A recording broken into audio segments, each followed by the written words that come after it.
Saya tegaskan, saya tidak ada niat, tidak ada juga berminat menjadi presiden 3 periode. Konstitusi mengamanahkan 2 periode. Itu yang harus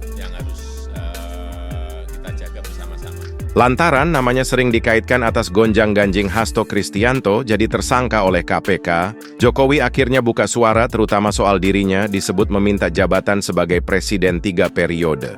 Terkiat beredarnya isu tersebut, Presiden ke-7 Jokowi membantah dirinya menginginkan perpanjangan masa jabatan saat masih menjadi presiden. Jokowi menegaskan tidak ada permintaan untuk 3 periode.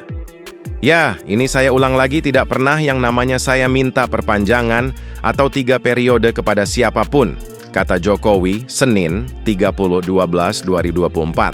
Jokowi meminta untuk menanyakan hal itu langsung kepada Ketum PDIP Megawati Soekarno Putri dan Ketua DPP PDIP Puan Maharani.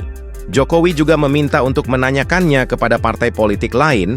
Diketahui, keinginan menjabat 3 periode kembali mencuat usai disebutkan oleh Sekjen PDIP Hasto Kristianto. Pernyataan itu disampaikan Hasto usai ditetapkan sebagai tersangka kasus suap pergantian antar waktu, PAW, DPR Harun Masiku. Hasto menyinggung adanya sosok yang ingin menjabat 3 periode. Hasto mengatakan PDIP tidak akan gentar menghadapi sosok yang berniat merusak demokrasi dan konstitusi.